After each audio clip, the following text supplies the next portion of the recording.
বাবা হওয়ার পরে যেটা রিয়েলাইজ করেছি, আমরা যখন ছোট ছিলাম, when we were growing up, we only had one TV channel, BTV. আমাদের বিনোদনের দরকার হলে আমরা কিন্তু সবাই, পরিবারের সবাই মিলে লিভিং রুমে বসে, ড্রয়িং রুম বলি আমরা টিভির দিকে তাকিয়ে থাকতাম।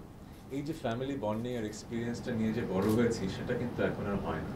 এখন আমাদের সবার হাতে একটা ফোন, সবার ঘরে টিভি, না হলে সবার ঘরে একটা পিসি আছে। যে যার মতো কিন্তু আমরা এন্টারটেইনমেন্ট কনজিউম করছি, কিন্তু এন্টারটেইনমেন্ট একটা বড় শক্তি কিন্তু ইট ব্রিংস পিপল টুগেদার, ইট ব্রিংস ফ্যামিলি টুগেদার। তো যখন এই আইডিয়াটা আমার সাথে উপস্থাপন করা হলো বঙ্গ অ্যান্ড চিস্তি ভাই, I was like yes, finally I got the chance. যে এতদিন যে ক্ষুধাটা ছিল, এমন একটা শো, যে শোতে শুধু হোস্ট করবো না, I'll get to play a catalyst for families coming together. Just the right show I needed. And thank you for thinking of me and inviting me to do this show.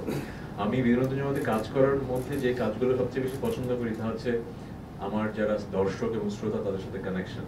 আমি কনসার্টে অনেক বেশি কথা বলি, আমি যে কোনো শোতে গেলেও কথা বলি। সো এই শোর মজা যেটা হচ্ছে, যারা কন্টেস্টেন্ট গেস্ট থাকবে, আমি যে শুধু তাদেরকে প্রশ্ন করবো, তারা উত্তর দেবেন, তা কিন্তু না। আপনারা স্টিভ হার্ভির শোটা দেখলেন, ইটস মোর লাইক অ্যান আড্ডা, একটা গল্প।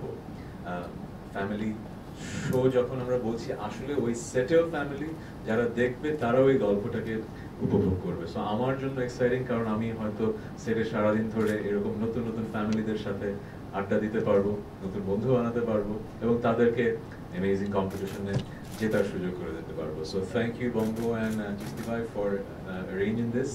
এবং স্টিম মিডিয়া পার্সোনালিটিস, আপনারা আমার সাথে সবসময় ছিলেন, অনেক সুন্দর সুন্দর কথা যুগের পর যুগ লিখেছেন।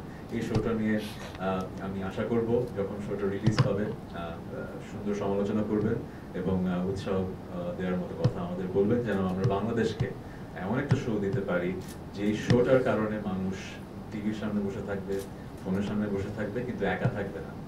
কিভাবে থাকবে? পরিবারের সবাই মিলে থাকবে। Thank you very much.